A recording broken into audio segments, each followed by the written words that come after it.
I'll tell them that the woman they called a distraction was my salvation.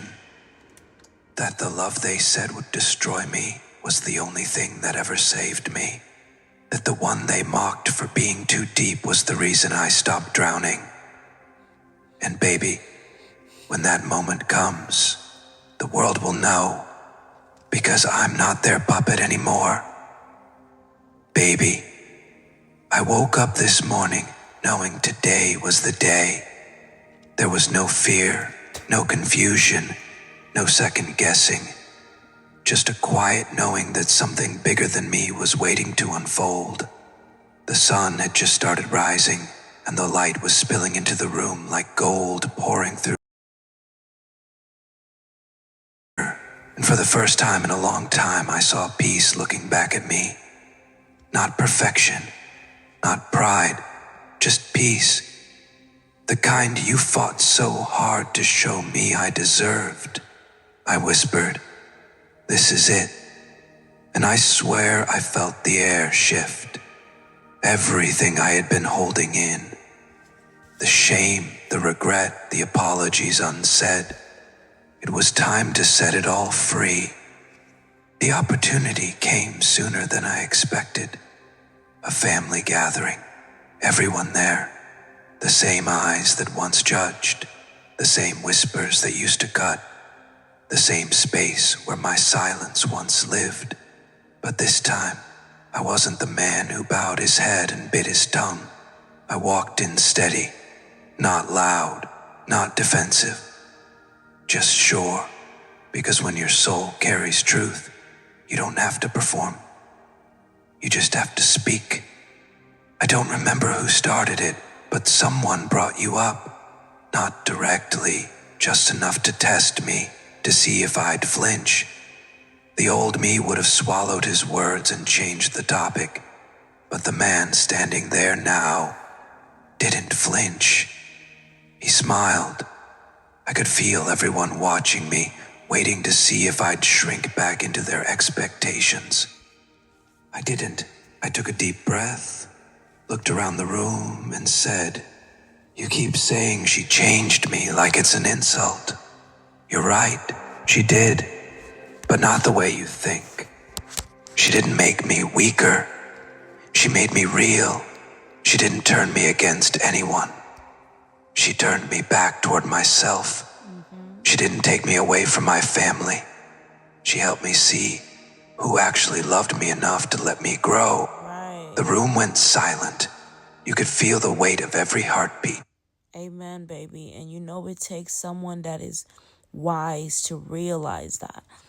To realize that I saw how they were hurting you. I saw what they were doing to you, as despite every good thing that they tried to disguise as help, support. I saw the twistedness while everybody else was probably saw it, but they were quiet and blind to it because it wasn't their responsibility to respond. How would they even respond? Who would take custody of Zach?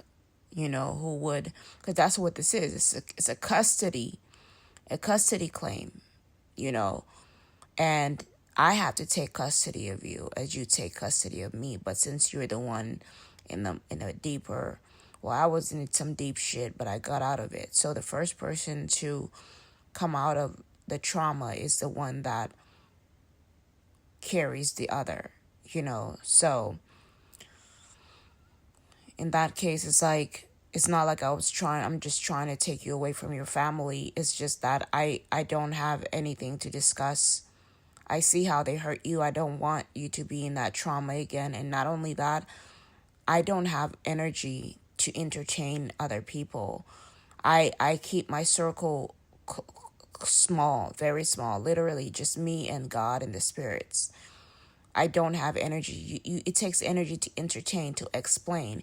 They're not smart enough to even read, right? If you show them your channel, this and that, it would take them years just to get the picture. So we're not mentally compatible. So I have to get you out of there. When you're around ignorant people, they only try to make you be as ignorant as they are. They try to strip you of your intelligence, your knowledge, to make you feel smaller just so you could scoot to their low level so they can feel comfortable, because your brightness and your intelligence makes them feel uncomfortable. It challenges their brains and makes them feel like they have to do more, they have to be better. They start being depressed because they're not good enough. They're about to lose you. That's what it is, because they know that intelligence and ignorance, they clash. They don't, unless the ignorance is willing to learn. If the person's not willing to learn, not willing to change, and when people have a weak flesh, they try to learn faster, they try to grow faster, they don't, because they want to catch up to you. Just like, have you ever seen I don't know if you ever seen your children trying to be on your mental level, but they just simply can't. It takes physical growth and experience for you to become knowledgeable. It takes People don't talk about what pretty women go through. Okay, everybody make an assumption that just because you're pretty, that you get everything in life handed to you. No, there's a lot of things that pretty girls go through. The fact that some women grew up pretty, they dealt with a group and a whole bunch of mean people that tried to put them down. And that's why a lot of pretty women have self-esteem issues. A lot of people don't talk about the fact that there's men out there that will do anything in their power to experience this pretty woman and play her just to get what they want.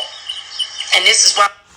And and you're right. That's what I've been trying to tell people, is that, when I was Eve, I was really pretty, and it sounds crazy, but, the first person that hurt me the most for my beauty was my twin. And I feel like the universe is putting him in my shoes. Even if he was beautiful, I was a girl, and I was even prettier because I had more assets. I had more to work with.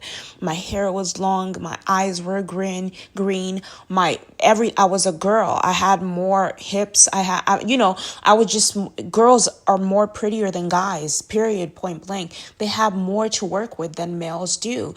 So they allure faster. Unless a male is gay, women allure men.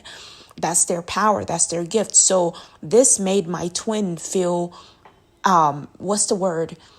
It made my twin feel threatened, feel like he wasn't going to get anything, feel like I was the one that was going to end up going out there to sleep with other guys. This made him jealous. This made him feel like, he had to look behind over his shoulders all the time to see if I'm talking to another guy, because I was more intimidating. I was more like, it was easier for me to run off because of he was blind. People are easily blinded by a woman's beauty than they are a man. But me, I don't get blinded by women's beauty because I am very beautiful. And I've seen the most beautiful woman, which I know it's me. And so when I see other beautiful women, they don't make me fall for them because I fall for myself. I don't fall for other women. I've seen the best. So when you've seen the best, your eyes are pretty much set to that and spoiled to that. And if you don't see something better, you're not going to be like, Giovanna is beautiful, and I've thought of her from time to time, but not in a lesbian way. And if I was gay, I would definitely date her. But I still haven't like fallen where I'm just like in love with her. I'm not in love with women. Like, I don't fall in love. I fall in love with men. Like, I love his persona. I love I love him for who he is. He doesn't need to be a woman for me to fall for him, because then that makes me gay, and then that makes me an enemy of the male industry, and I'm not, because I love the male industry. I love cock. I love, but I'm not going to abuse my partner and over sexualize him, making him feel unsafe.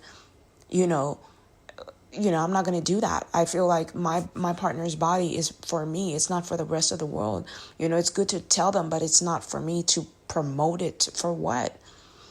For sale? No, that's our personal life. And if it makes him feel unsafe, I would never do that to him. And I feel like that's what she's doing to him. She's exposing him. But the beauty in it all is that Zach understands that it's all a lesson. As long as he understands that, it tells the both of us that we are all ready for each other. Like, we're getting ready. This is our time to finally be together, is because when you hear how he explains everything, he gets it. Like, it's not like he's in school. It's in his heart. It's in his soul. He understands the assignment, because he's like, oh, now I see why it's happened to me, why I was in this situation, because your own intelligence would tell you, well, why am I in this? Why did this happen? What did I do in my past to deserve this? And then that's when you finally see, and you're like, okay, well, maybe I mistreated my partner, and I didn't realize what I was doing. I was just revealing my true colors to her so she can get to know my persona as a male. That's all it is. It's getting to introduce each other, getting to know each other's dark side and bright sides, and then being able to deal with them according to how ready we are. And usually when you're not ready to be or to deal with someone's chaos, you separate, because before that chaos destroys you, and that's why separation happens, to prepare you to get back in the ring with your twin, so that you can survive and show people that love can win, and we can survive, and we can beat these issues, and no problem in our relationship is stronger than our commitment and our connection. And it's all just a lesson. So I want the love of my life. I want Zach to know that I forgive him for anything, and I hope he forgives me, because I'm pretty sure I had a dark side that I revealed, because when he started to act, like he can, which he can get a lot of guys, but I prayed. I have evil prayers too. Like, I don't think they're evil, but I'm like, I pray to God that no one likes him. I pray that no one wants him. I pray that no one takes him from me. Those are all prayers that I pray as a twin. Like, nowadays I don't pray them, because I know better. I want him to be happy when we're apart. But at the same time, like, if happiness means he's going to stay away from me, then that might not be the best prayer. You get what I mean? But once I get to understand that no matter what you pray, how you pray your twin away, they will always find a way back. Your prayers are not more powerful than the will of the universe for you and your twin to be together, and the will of God. You know what I mean? No prayer is going to break. What God puts together in heaven, no man shall break on earth or in heaven. So once you have that understanding, then you're all set. Then your prayers, it doesn't matter. It's just a matter of timing and readiness.